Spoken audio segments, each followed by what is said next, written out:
मेरा नाम विशाल है और मेरी पत्नी का नाम माही है। मेरी पत्नी का संबंध उस जगह से है जहां अक्सर शरीफ लोग जाना पसंद नहीं करते। लेकिन इसका ये मतलब नहीं कि मैं एक शरीफ आदमी नहीं हूँ। बस मैं अपने दिल के हाथों मजबूर था। किसी को पाप की जिंदगी से निकालकर इज्जत देना कौन सा पाप है। हुआ कुछ यूँ था कि एक बार मेरे कुछ दोस्त मुझे जिद करके मुंबई की उन गलियों में ले गए जहाँ हुस्न ही हुस्न है। हर चौबारे से कोई न कोई हसीन बड़ी झांक कर अपने आप को देख रही थी और जैसे हर किसी को अदाएं दिखाकर अपनी तरफ खींच रही हो। मैं वहां गया तो अपने दोस्तों के कहने पर ही था, लेकिन जब माही नाम की एक कोठे पर नाचने वाली मुझे शराब पेश करने आई तो मैं उसे देखकर दंग रह गया। मुझे यूं लगा जैसे आसमान से कोई परी उतरकर आ गई हो। मैं तो उसकी शराबी आंखों में डूब गया था। फिर यूं हुआ कि मैं अपने दोस्तों से छुप छुपाकर उस इलाके में जाता रहा। मैं हर रात माही का डांस देखने जाता था। मैं क्योंकि करोड़पति बाप का इकलौता बेटा था, इसलिए मुझे पैसे की कोई कमी नहीं थी। मैं हर रात माही पर नोटों की बारिश कर देता था। उस कोठे की मालकिन नीता नाम की एक औरत थी जो मुझसे बहुत प्रभावित हो चुकी थी। एक दिन मैं दोपहर के 2 बजे उठ कोठे पर चला गया और नीता से रिक्वेस्ट की कि मुझे माही से मिलवा दे। मैंने नीता के सामने नोटों की गड्डियाँ रखी तो मुस्कुरा पड़ी। उसने कहा, मैं अभी आपकी मुलाकात माही से करवा देती हूँ। थोड़ी देर बाद माही वहाँ पर आ गई। वो सजी सवरी सीधी सी मेरे दिल में उतर गई थी। मैं बड़ी देर तक वहाँ बैठा रहा और माही के साथ इधर उधर की बातें करता रहा। माही एक बुद्धिमान और समझदार लड़की थी। उसकी बातें बहुत गहरी महसूस होती थी। उसकी कंपनी में कोई भी बोर नहीं होता था। अब मैंने अपना रूल बना लिया था कि मैं हर रोज़ दोपहर 2 बजे माही से मिलने जाता था। मेरी और माही की बहुत अच्छी दोस्ती हो गई थी, लेकिन मेरा दिल गवाही दे रहा था कि दोस्ती से बढ़कर भी मेरे दिल में इसके लिए कुछ है। फिर एक दिन मैंने माही से अपने प्यार का इजहार कर दिया तो उसने मुझे सकारात्मक जवाब दिया। मैंने माही को कहा कि यह डांस करना छोड़ दो। मेरी इस बात पर वो मेरे सामने रो पड़ी थी। उसने कहा, यहाँ कोठे पर नाचने वाली हर लड़की की यही इच्छा है, इस पाप की ज़िंदगी को छोड़कर अपना एक घर बसवाए। लेकिन हम जैसी लड़कियों के साथ कौन शादी करता है साहब। फिर हमें अपना पेट भी तो भरना पड़ता है ना। यहाँ सभी मजबूर हैं और मजबूरी की वजह से ही ये सब कर रही हैं। मैंने माही से कहा, मैं तुमसे शादी करना चाहता हूँ। वह बहुत खुश हुई और फिर रोने लगी। वो मेरे पैरों में बैठकर बोली, अगर आप मुझसे शादी करके यहाँ से ले जाएंगे तो मैं आपकी पत्नी नहीं बल्कि सारी ज़िंदगी आपकी नौकरानी बनकर रहूँगी। आपका हुक्म मेरे लिए सर आँखों पर होगा। आप जैसा कहेंगे मैं वैसा ही करूँगी। मैं मुस्कुराने लगा। मैं और माही तो इस रिश्ते से बहुत खुश थे, मगर आगे का रास्ता बहुत मुश्किल था। नीता माही जैसे हीरे को अपने हाथ से नहीं जाने देना चाहती थी। उधर मेरे माँ बाप एक नाचने वाली को अपनी बहू नहीं बनाना चाहते थे। मैंने नीता के सामने 7 लाख रुपए का चेक रख दिया तो उसका मुंह बंद हो गया। मैं माही से शादी करके उसे एक गेस्ट हाउस में ले आया। मैंने सोचा था कि कुछ समय गुजर जाएगा तो मैं माही को अपने माँ बाप से मिलवा दूंगा। एक बार जब मेरी माही से शादी हो जाएगी तो मेरे माँ बाप को भी मेरा फैसला मानना ही पड़ेगा। मैं उनकी इकलौती औलाद जो ठहरा, वो मुझसे बहुत मोहब्बत करते थे। मैंने और माही ने गेस्ट हाउस में एक अपनी नई ज़िंदगी शुरू की। हम दोनों ही एक दूसरे को पाकर बहुत खुश थे। हमारी ज़िंदगी बहुत अच्छे से गुजर रही थी। लेकिन फिर वो हुआ जिसका मैंने कभी सोचा भी नहीं था। मैं ऑफिस में था। माही ने फ़ोन करके मुझे मार्केट जाने की अनुमति मांगी, लेकिन वो वापस नहीं आई। मैं बहुत परेशान हो रहा था कि आखिर वो कहाँ गई। लेकिन फिर थोड़ी देर बाद मुझे अस्पताल से फ़ोन आ गया। मुझे बताया गया कि आपकी पत्नी का एक्सीडेंट हो गया है। यह सुनकर मुझे कुछ होश न रहा और मैं फ़ौरन अस्पताल पहुंचा। एक डॉक्टर मेरी पत्नी को देखकर मुझसे बोला, माफ़ कीजिएगा, आपकी पत्नी को पैरालाइज्ड हो गया है।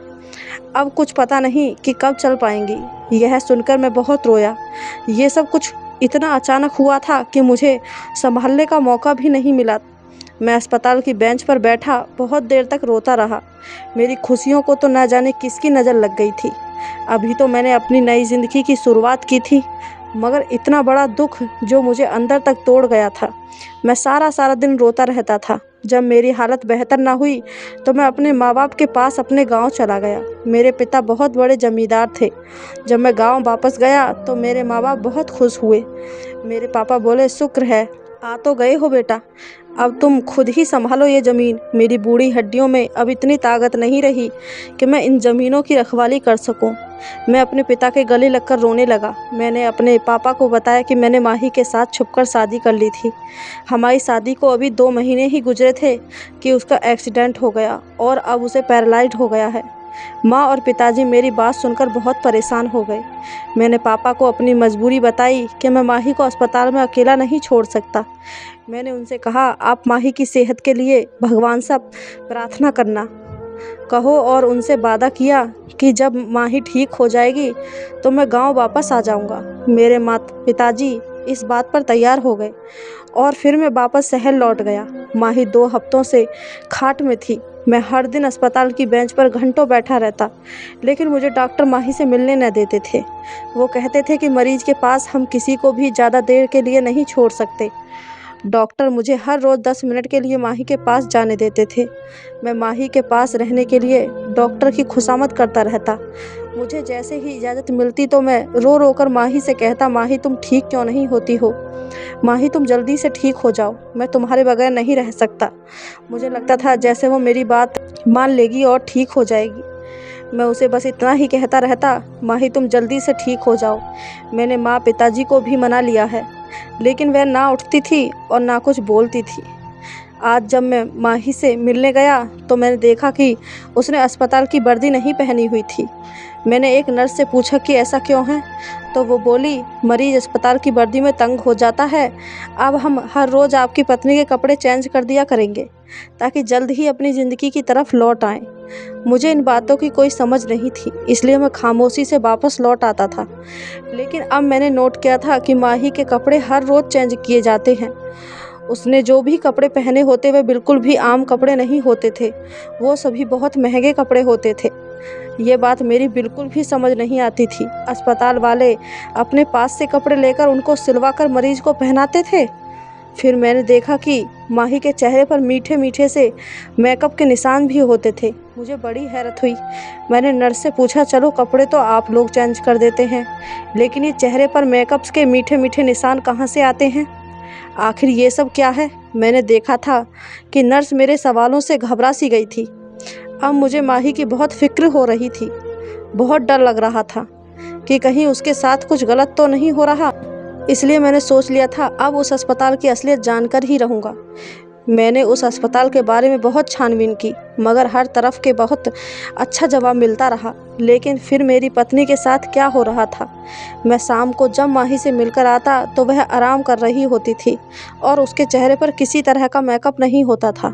लेकिन जब सुबह ऑफिस जाने से पहले मैं माही को देखने आता तो उसके कपड़े भी चेंज होते और उसके चेहरे पर मेकअप के निशान भी होते। अब मैंने इरादा कर लिया था कि रात को घर ही नहीं जाऊंगा और खुद ही देखूंगा कि आखिर ये सब क्या हो रहा है। मैं सारी रात बाहर कुर्सी पर बैठा रहा क्योंकि मुझे डॉक्टर ने माही के पास जाने की इजाज़त नहीं दी थी। मैंने सारी रात जासूसी करते हुए गुजार दी थी, मगर कुछ भी ऐसा नहीं हुआ जिस पर शक किया जा सके। एक नर्स रात के 3-4 बार सारे मरीजों को चेक करके जाती थी, वहीं माही के कमरे को भी चेक करके जाती थी। मुझे सुकून मिल जाता था। अब जब मैं सुबह कमरे में गया तो माही के कपड़े फिर से बदले हुए थे। उसके चेहरे पर मेकअप के निशान भी मौजूद थे। अब मुझे बहुत हैरानी होने लगी, इसलिए मैंने कुछ और करने का सोचा। मैंने अस्पताल के एक जूनियर डॉक्टर को अपने साथ मिला लिया था, उसे बाहरी रकम देकर राज़ी कर लिया था। अब मुझे रात का बेसब्री से इंतजार रहता। जैसे ही रात हुई मैंने उस जूनियर डॉक्टर की ड्रेस पहन ली। मुझे माही के कमरे में जाने से कोई भी नहीं रोक रहा था। पहले तो मैंने जैसे ही माही के कमरे की तरफ कदम बढ़ाया, एक नर्स भागकर मेरे पास आई और मुझे अंदर जाने से रोकने लगी। मैं उसके जाने के बाद आराम से माही के कमरे में चला गया, मगर ये क्या, मेरे तो कदमों तले से ज़मीन ही निकल गई, क्योंकि माही का बेड तो खाली था। वहाँ तो माही का नामो निशान भी नहीं था। मैं बहुत परेशान हो गया और सोचा कि आखिर माही कहाँ जा सकती है। मैं वैसे ही बाहर निकल आया। मैंने जूनियर डॉक्टर से माही के बारे में पूछा तो उसने मना कर दिया। मैं अपने चेहरे पर मास्क लगाकर उस नर्स के पास गया जो माही के कमरे के बाहर चक्कर लगाती थी। मैंने उससे पूछा कि इस कमरे का मरीज कहाँ है, तो वो बोली जहाँ रोज़ जाती है आज भी वहीं गई है। मुझे लगा कि मैं ज़्यादा कुछ भी नहीं सुन पाऊँगा।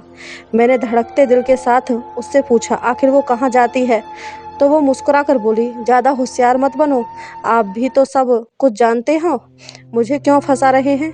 अपना हिस्सा आप भी तो ले रहे हो ना। ये सब मेरे लिए बर्दाश्त से बाहर होता जा रहा था। मैंने जूनियर डॉक्टर की वर्दी उसे वापस कर दी और खुद अपने कपड़े पहनकर वापस अस्पताल की बेंच पर जा बैठा। मेरी पलक तक नहीं झपकी। मैं देखना चाहता था कि आखिर माही कहाँ से वापस आएगी, लेकिन सुबह के 9 बज गए, माही अस्पताल नहीं आई।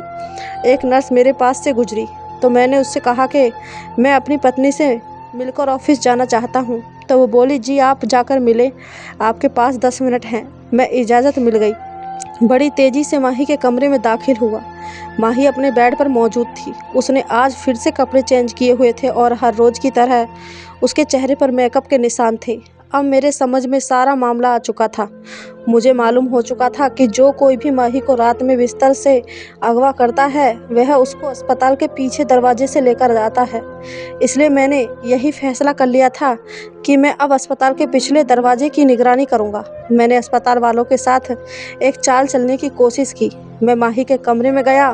वहाँ मैं 10 मिनट से ज़्यादा रुका था। मुझे पता था कि अब मुझे कोई डॉक्टर यहाँ से निकालने के लिए ज़रूर आएगा, और मेरी सोच के मुताबिक 12 मिनट बाद एक डॉक्टर उस कमरे में आया और बोला, सर आपको यहाँ से जाना होगा, मरीज के पास ज़्यादा देर रुकना ठीक नहीं है।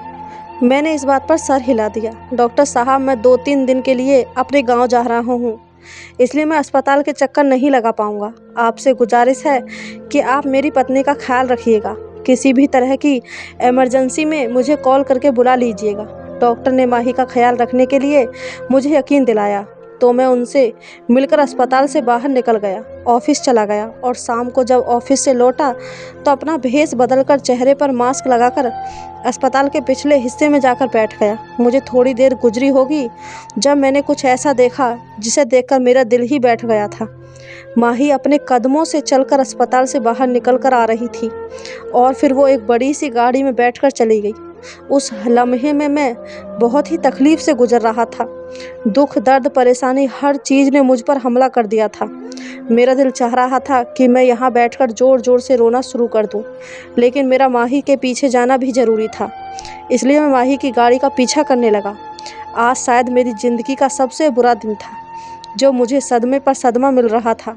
माही की गाड़ी का पीछा करते करते मैं वहाँ पहुँचा जहाँ से उसको निकाल कर अपनी ज़िंदगी में लेकर आया था। मैंने उसको इज्जत दी थी, अपने घर की सुरक्षित 4 दीवारी दी थी, मगर उसने क्या किया? वो तो जिस गंदगी से निकली थी फिर उसी गंदगी में वापस लौट गई। जब वो कोठे में दाखिल हो गई तो उसके 10-15 मिनट बाद मैं भी कोठे में दाखिल हो गया था। मैंने अपना भेष इस कदर बदल रखा था कि मुझे कोई भी आसानी से पहचान नहीं सकता था। अब हुआ यूँ कि जब कोठे में दाखिल हुआ तो माही नाच रही थी। मेरा दिल चाह रहा था कि मैं अभी उठकर माही को एक जोरदार थप्पड़ मार दूं, लेकिन मैंने सब्र किया।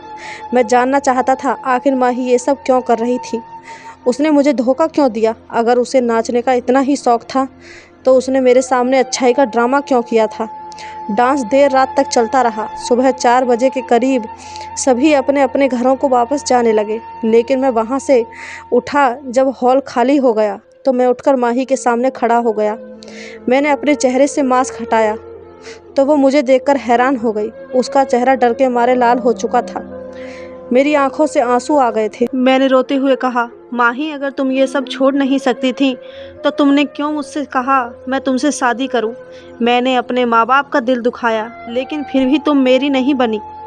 माही भी रोने लगी थी। रोते हुए बोली, कुछ लोग हम जैसे होते हैं जिनकी किस्मत में इज्जत होती ही नहीं।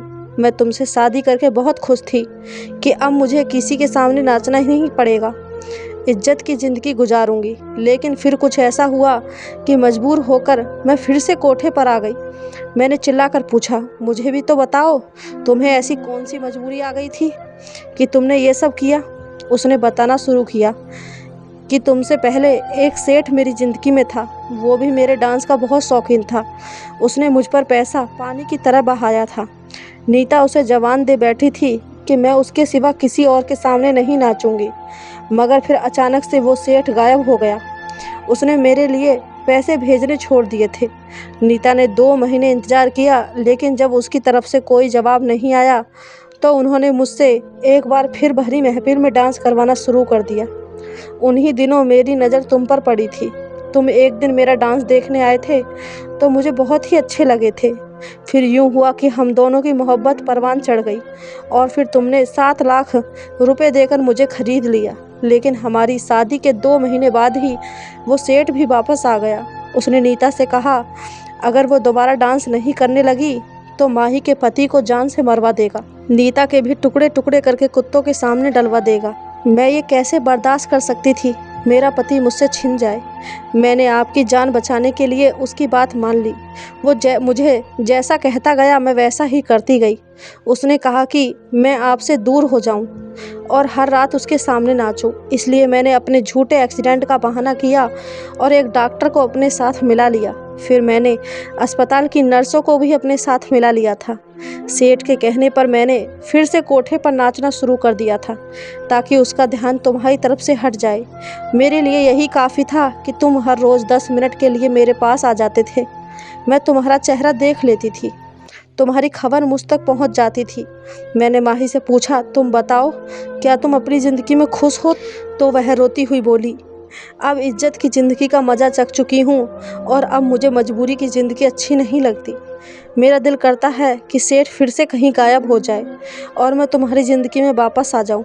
मैंने माही का हाथ पकड़कर कहा कि मेरी एक बात तुम याद रखना, बाहर के लोग उस इंसान को ही तोड़ने में कामयाब होते हैं जो अपने घर वालों से बात छुपाते हैं। अगर तुम सेठ वाली बात मुझे पहले बता देती तो मैं उसका कोई ना कोई हल निकाल लेता और तुम्हें भी इतनी परेशानी ना उठानी पड़ती। मैंने माही को तसल्ली दी, उस सेठ के खिलाफ FIR दर्ज करवाई और फिर उसे पुलिस उठाकर ले गई। अब मैं अपने वादे के मुताबिक गांव वापस आ गया था। मेरे माँ बाप ने भी खुले दिल से माही को बहू के रूप में स्वीकार कर लिया था और माही ने भी मेरे माँ बाप को स्वीकार कर लिया था और माही ने गांव के माहौल को भी अपना लिया था। इस तरह माही और मेरी ज़िंदगी एक बार फिर से सही रास्ते पर आ गई थी। तो दोस्तों ये थी हमारी आज की कहानी। आपकी कहानी के बारे में क्या राय है ये हमें कमेंट करके ज़रूर बताएं। कहानी अच्छी लगी हो तो चैनल को सब्सक्राइब, वीडियो को एक लाइक ज़रूर करें। धन्यवाद दोस्तों।